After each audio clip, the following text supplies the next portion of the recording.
Assalamualaikum warahmatullahi wabarakatuh. Halo semuanya, bertemu lagi dengan saya Nindi Wulansari. Di video kali ini saya akan membahas tentang managing file. Untuk materi managing file yaitu ada 10. Yang satu ada struktur directory pada Linux. Yang kedua ada navigasi path. Yang ketiga ada absolute vs relative path. Dan yang lainnya. Untuk materi yang pertama mengenai struktur directory pada Linux. Ini gambarannya ya teman-teman. Yang pertama ini paling atas terdapat tanda garis miring. Tanda garis miring ini adalah lambang dari root. Jadi root ini bisa melakukan apa saja terhadap directory yang ada di bawahnya. Untuk basic kita cukup pelajari home dan USR saja. Kita langsung mulai dari yang USR. Jadi USR ini adalah direktori untuk menyimpan file-file instalasi. Jadi misal kalau kita menginstal suatu aplikasi dan nanti file instalasinya itu bakal tersimpan di direktori USR ini. Kalau disamakan di Windows itu sama saja dengan program file. Oke, kita langsung buka program filenya ya teman-teman. Biasanya ada di local disk. Nah, di sini teman-teman. Lihat sendiri, jadi si USR ini fungsinya sama dengan program file, yaitu menyimpan file-file instalasi. Oke, kemudian kita lanjut mengenai yang kedua, yaitu home. Home adalah tempat user berada. Jadi kalau kita buka direktori home ini, maka akan muncul user yang ada pada Linux kita. Kemudian saya juga akan membahas mengenai direktori etc. Karena tidak ada di sini, jadi langsung saja kita bahas teman-teman. Jadi etc adalah direktori untuk menyimpan konfigurasi-konfigurasi pada server. Misal kalau kita pengen membangun suatu web server dan nanti konfigurasinya itu bakal tersimpan di direktori etc ini. Oke teman-teman, kita langsung bisa buka saja VirtualBox-nya. Di sini kita running Debian servernya, kemudian kita login.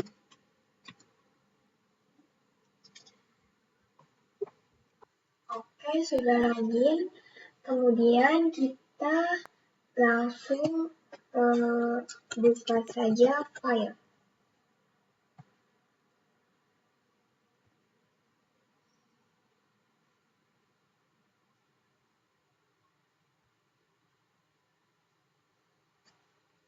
Nah, pada default-nya, kalau kita buka file itu, maka langsung diarahkan ke home, teman-teman.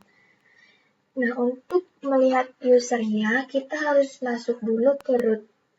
Kalian bisa klik yang author location, kemudian klik yang lambang root ini.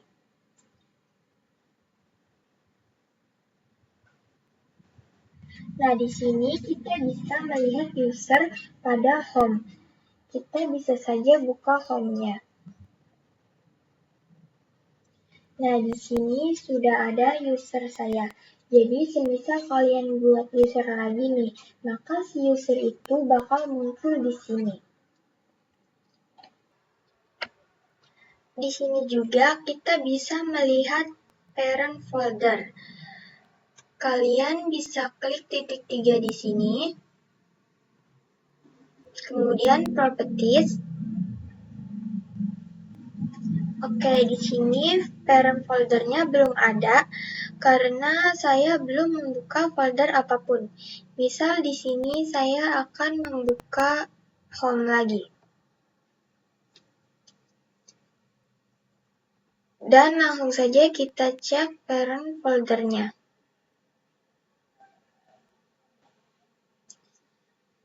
Nah, maka parent-nya itu adalah root, karena parent folder itu hanya menampilkan folder-folder yang ada di atasnya. Jadikan si home ini ada di bawahnya root. Jadi root itu ada di atasnya home. Lalu kita bisa coba lagi. Kita langsung saja masuk ke user saya, kemudian kita cek parent foldernya. Nah, maka si parent foldernya itu adalah home, karena si folder user ini ada di bawahnya home. Jadi si home ini ada di atasnya folder ini, teman-teman. Jadi kira-kira begitu penjelasan tentang parent folder. Oke, langsung saja kita bisa lanjut ke materi yang kedua, yaitu navigasi pad. Nah, pertama di sini ada perintah cd. cd adalah perintah yang digunakan untuk masuk ke suatu direktori. Kemudian yang kedua ada pwd, dan pwd itu fungsinya untuk melihat di mana kita sekarang. Misal kita sedang menjalankan suatu Debian server nih, dan kemudian kita tinggal Debian servernya untuk suatu keperluan, dan kita nyalakan lagi Debian servernya, dan kita itu lupa kita itu tadi berada di mana. Dan untuk melihatnya, kita bisa menggunakan perintah pwd.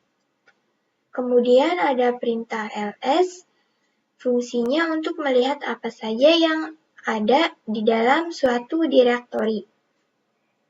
Oke teman-teman, masuk ke materi selanjutnya mengenai absolute dan relative path. Jadi absolute path itu merupakan perintah untuk masuk ke suatu direktori dengan menggunakan tanda slash. Kemudian di sini juga terdapat relative path, yaitu masuk ke direktori tanpa mengawalinya dengan tanda slash. Oke, kita ingat-ingat dulu kalau yang absolute itu diawali dengan tanda slash, sedangkan kalau yang relatif itu tidak diawali dengan tanda slash.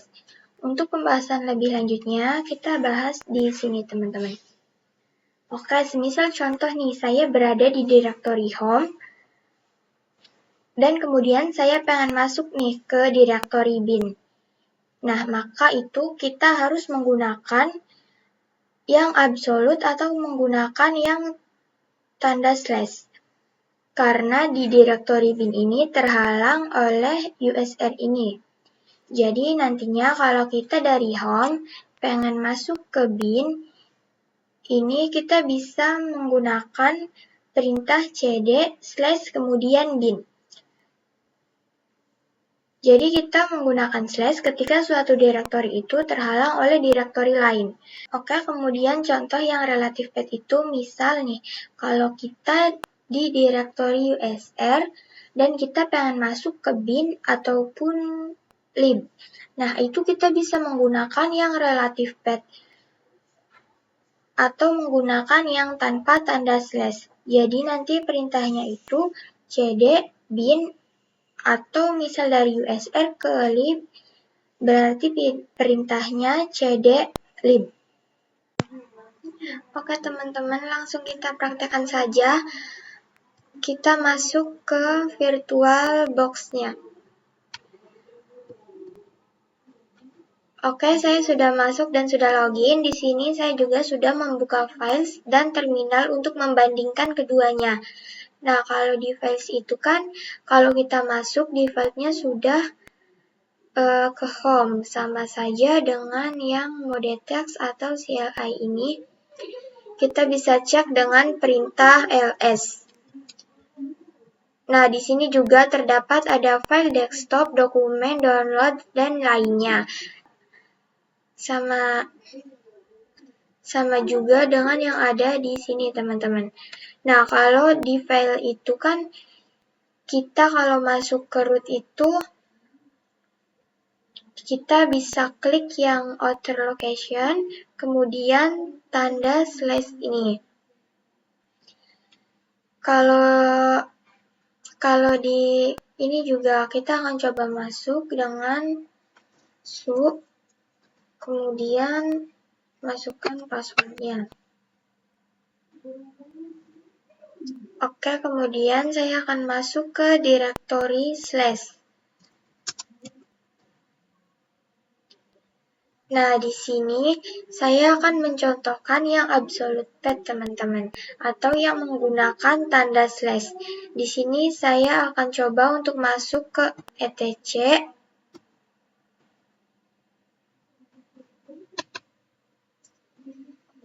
Dan nantinya saya akan masuk ke direktori Apache ini. Oke, teman-teman, kita akan praktek yang absolute pad atau yang menggunakan tanda slash. Langsung saja, yaitu perintahnya kita bisa menggunakan cd, kemudian slash. Nah, karena si folder Apache 2 ini terdapat di dalamnya etc, jadi kita akan slash etc dulu. Nah, baru kita kemudian slash Apache 2.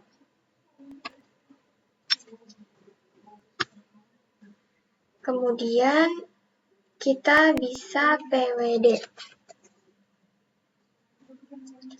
Nah, saya sudah berada di Apache 2. Oke, teman-teman, saya akan kembali lagi ke direktori slash. Nah, sekarang saya akan nyoba nih tanpa tanda slash. Oke, langsung saja kita akan coba cd Apache 2. Nah, maka ini gak akan bisa, teman-teman, karena si folder Apache 2 ini terdapat di dalamnya etc. Oke, selanjutnya kita akan mempraktikkan yang relatif pad atau tanpa menggunakan tanda slash. Jadi kalau pengen mempraktikkan yang tanpa menggunakan tanda slash, maka kita harus masuk ke direktori etc-nya, kemudian baru masuk ke Apache 2-nya. Jadi di sini perintahnya kita masuk dulu ke etc-nya. Di sini kita menggunakan yang tanpa tanda slash. cd etc. Nah, oke, di sini saya sudah masuk. Nah, kemudian kita akan masuk ke folder Apache-nya. Karena di sini kita sudah di etc, jadi kita bisa masuk. Jadi kita bisa menggunakan yang tanpa tanda slash. Kita bisa langsung cd Apache 2. Enter. Kemudian kita bisa pwd. Nah, di sini saya sudah berada di Apache 2 yang dimana tadi kita tanpa menggunakan tanda slash. Nah, jadi kesimpulannya kalau yang absolute pad atau yang menggunakan tanda slash itu kita bisa masuk ke suatu folder tanpa harus masuk ke folder sebelumnya terlebih dahulu. Sedangkan kalau yang relative pad atau tanpa menggunakan tanda slash, itu kita harus masuk dulu ke folder ke direktori etc-nya. Oke, kita lanjut ke materi yang selanjutnya mengenai spesial karakter. Oke, pertama-tama di sini saya akan menjelaskan yang tanda lengkung ini. Tanda lengkung ini. Jadi, tanda lengkung itu menandakan kalau kita itu sedang berada di direktori home. Oke, semisal di sini saya akan masuk ke root dulu.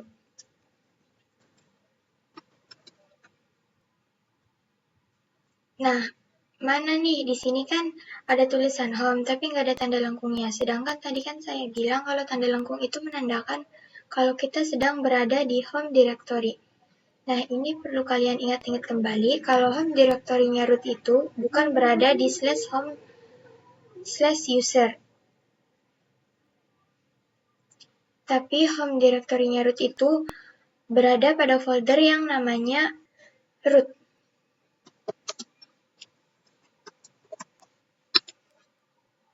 Nah, itu kalian bisa lihat sendiri, tanda lengkungnya itu sudah ada kembali. Oke, di sini kita exit dulu. Kita clear. Oke, selanjutnya saya akan menjelaskan yang mengenai tanda yang seperti dolar ini.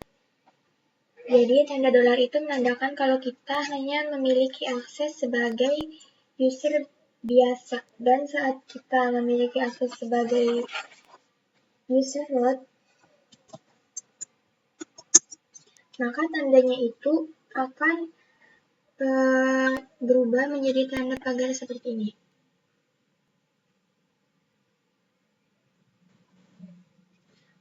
Oke, selanjutnya saya akan menjelaskan tentang tanda titik. Tanda titik itu menandakan isi apa saja yang ada pada suatu direktori. Oke, misal saya akan ls titik. Nah, di sini terdapat macam-macam. Kemudian saya akan ke direktori slash dulu. Kemudian saya akan ls titik lagi untuk melihat apa saja isinya. Oke, di sini banyak, jadi itulah tanda titik berfungsi untuk melihat isi dari suatu direktori. Oke, selanjutnya ada titik 2 seperti ini. Tanda titik 2 itu menandakan kalau kita pengen melihat suatu file direktori. Misal saya akan masuk ke etc. Oke, di sini saya bisa ls titik untuk melihat apa isinya. Nah, di sini ada banyak. Saya akan masuk ke apache 2.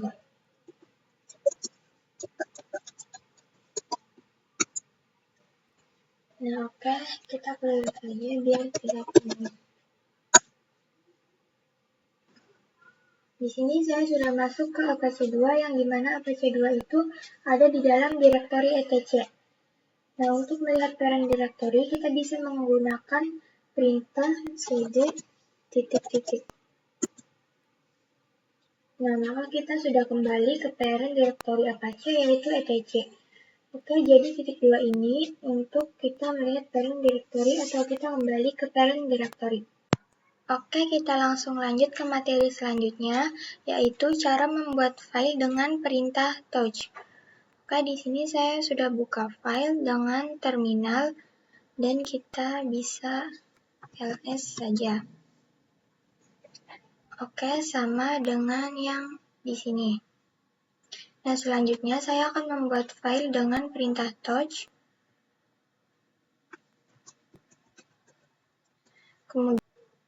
Kemudian di sini kita bisa masukkan nama untuk filenya. Misal di sini saya akan menamainya test, kemudian titik, kemudian txt.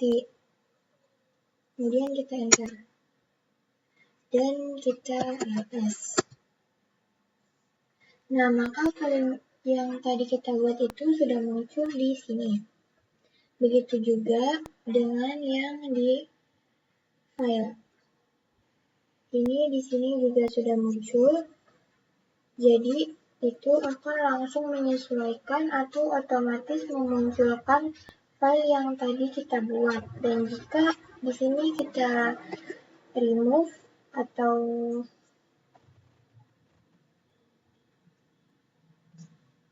hapus, kita ls lagi. Nah, maka file yang tadi dihapus juga akan ikutan terhapus.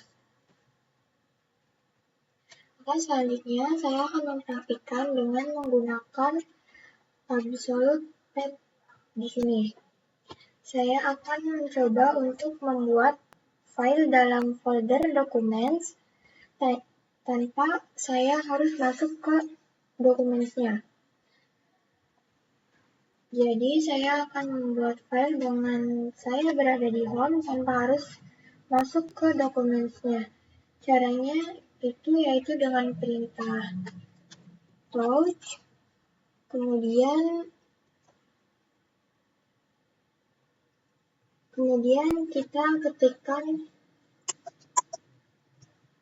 documents, oke, kemudian slash. Kemudian saya akan menamainya, misalkan filenya bernama n.txt.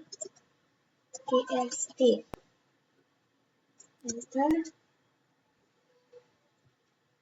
Dan di sini kita bisa langsung cek di files. Kita buka dokumennya. Nah, maka file yang tadi kita buat sudah ada di sini. Oke, kita lanjut ke materi yang selanjutnya, yaitu mengenai perintah ls advance. Seperti yang sudah diketahui, perintah ls itu untuk melihat file-file apa saja yang ada di dalam suatu direktori. Lalu apa bedanya ls biasa dengan ls advance ini? Jadi ls advance ini berfungsi untuk melihatkan lebih detail lagi. Kita langsung saja buka Debian servernya. Nah, di sini saya sudah masuk ke terminal dan di sini defaultnya akan home. Kita bisa ls biasa seperti ini. Nah, maka di sini akan terdapat file-file atau folder yang ada di sini. Ada desktop, dokumen, downloads, dan lainnya. Kita akan coba ls-a. Kemudian kita enter. Nah, maka di sini akan muncul direktori yang tersembunyi. Jadi, ls-a itu fungsinya untuk memunculkan hidden directory. Bedakan dengan ls yang biasa. Kemudian juga ada ls-l. Nah, di sini ls-l itu fungsinya untuk menampilkan lebih detail suatu folder. Lalu kemudian kita juga bisa menggabungkan perintah tersebut. Kita clear dulu. Kita gabungkan seperti ini. ls-l-a. Enter. Nah, kalian bisa lihat di sini. Maka di sini akan diperhatikan detail-detail dari file-file yang tersembunyi. Oke, kita lanjut ke materi yang selanjutnya, yaitu membuat direktori dengan perintah mkdir. Jadi, mkdir itu adalah perintah untuk membuat direktori. Oke, kita langsung saja buka Debian servernya. Oke, di sini saya sudah di terminal. Kita akan ls. Oke, di sini hanya terdapat direktori default. Selanjutnya saya akan membuat direktori. Kita masukkan perintah mkdir. Dan saya akan menamainya dengan user. Kita enter, kemudian ls. Nah, di sini direktori yang kita buat sudah muncul, yaitu user. Oke, selanjutnya kita akan masuk ke file test.txt yang sudah kita buat sebelumnya. Jadi, test.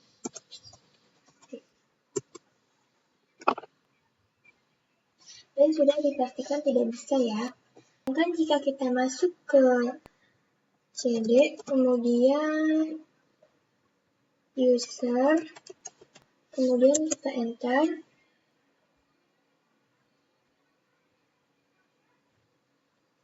Nah, di sini kita sudah masuk ke direktori yang sudah kita buat. Oke, saya akan kembali dulu ke parent foldernya. Oke, saya sudah di home. Kita clear dulu. Oke, dan selanjutnya gimana nih kalau kita pengen membuat suatu direktori dan di dalamnya lagi ada direktori dan di dalamnya lagi juga ada direktori. Ini kan kita hanya buat satu direktori saja. Dan gimana kalau kita pengen membuat suatu direktori di dalam direktori?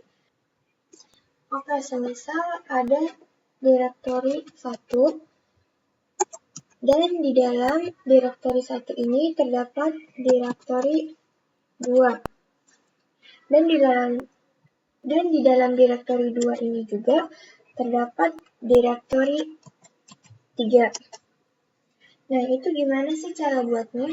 Oke, cara buatnya itu pertama kita bisa buat direktori satunya dulu menggunakan perintah mkdir, kemudian dir1, kemudian kita enter. Oke, kemudian kita bisa gunakan arah panah pada keyboard kita. Kemudian kita akan membuat dir2, kemudian enter. Kemudian kita juga akan membuat direktori 3-nya lagi.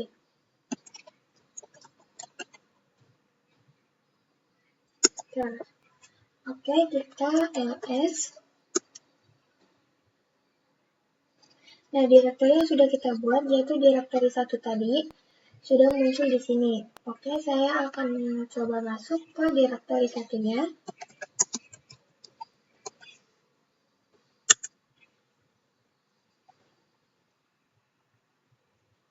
Kemudian kita akan ls.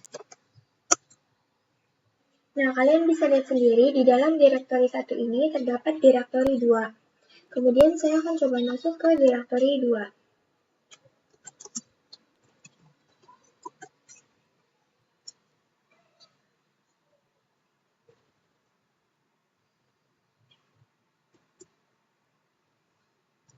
Kita ls lagi. Di dalam direktori 2 ini terdapat direktori 3. Oke, selanjutnya saya akan masuk ke direktori 3.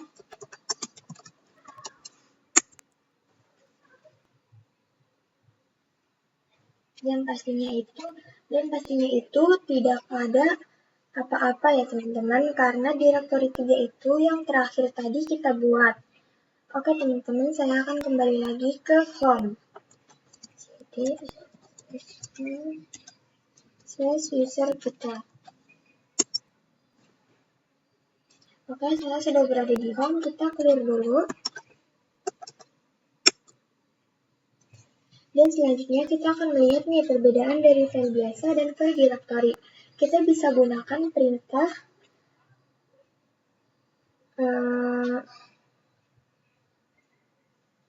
ls in l. Enter.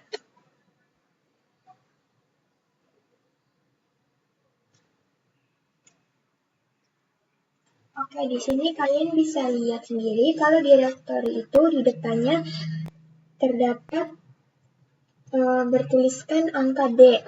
Sedangkan yang file biasa, maka di depannya itu tidak ada huruf D. Nah, jadi itu adalah pembeda antara file biasa dengan file direktori.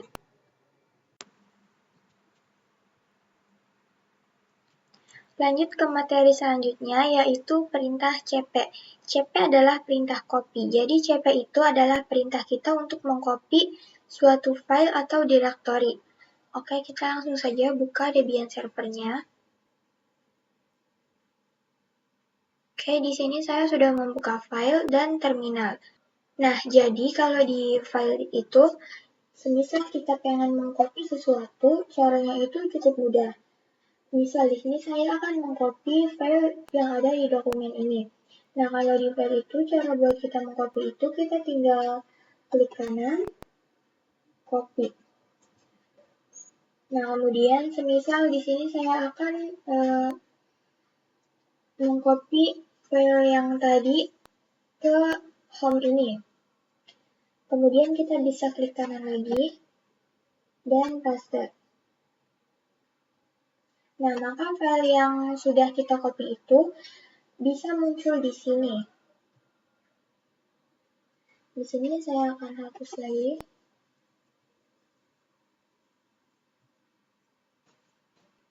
Nah, beda lagi nih kalau di terminal. Kalau di terminal itu, kalau kita mengcopy suatu file, kita menggunakan perintah cp. Semisal nih, saya akan mencoba mengcopy file yang tadi. Kita bisa menggunakan perintah cp, kemudian dokumen, kemudian slash file apa yang akan kita copy. Misal di sini saya akan mengcopy file yang txt ini, teman-teman.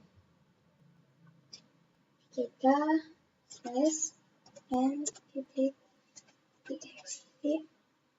dan kemudian jangan lupa di mana kita akan menempatkan file kopian ini. Di sini saya akan menempatkannya di home.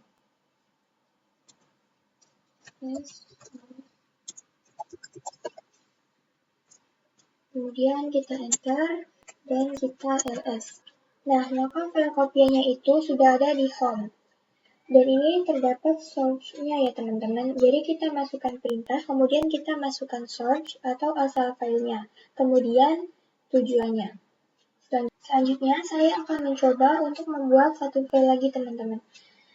Kita menggunakan perintah touch. Kemudian saya akan membuat file di dalam dokumen teman-teman. Yaitu masukkan dokumen. Kemudian slash, dan di sini saya akan menamainya 1325.txt. Oke teman-teman, di sini file 1325 yang sudah kita buat sudah muncul di sini.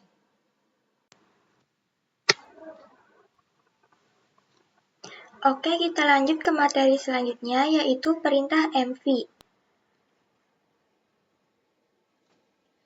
mv adalah perintah yang digunakan untuk merename file atau dir. Jadi dengan perintah mv ini kita bisa merename atau merubah nama dari suatu direktori atau file. Selain untuk merubah nama, perintah mv juga bisa digunakan untuk merubah file. Langsung saja kita praktekkan.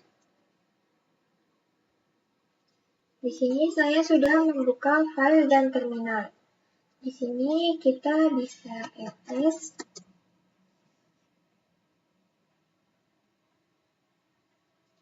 Oke, yang pertama saya ingin merubah nama yang ini. Misalnya dari n.txt menjadi h.txt. Jadi formatnya tuh ini teman-teman. File yang pengen diubah, dan selanjutnya di sini adalah file, dan selanjutnya yang di sini adalah nama yang membuat file itu dirubah. Oke, kita langsung saja gunakan perintah mv, kemudian n.txt, kemudian saya akan merubah menjadi h.txt. Oke, kemudian kita enter, dan kemudian kita ls. Nah, maka file yang tadi namanya n.txt itu sudah berubah menjadi h.txt. Oke, tadi saya akan bilang selain untuk berubah nama, perintah mv juga bisa untuk memindah suatu file. Oke, di sini saya akan buka dulu dokumennya. Di sini saya akan mencoba memindah file 1325.txt dengan perintah mv.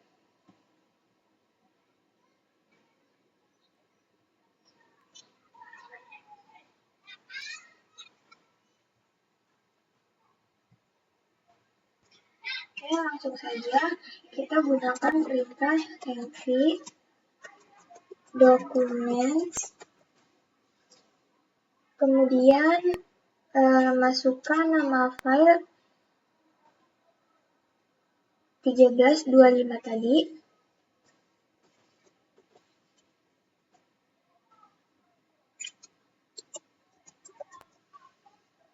Dan kemudian kita akan menempatkan filenya kemana. Di sini saya akan menempatkannya ke home.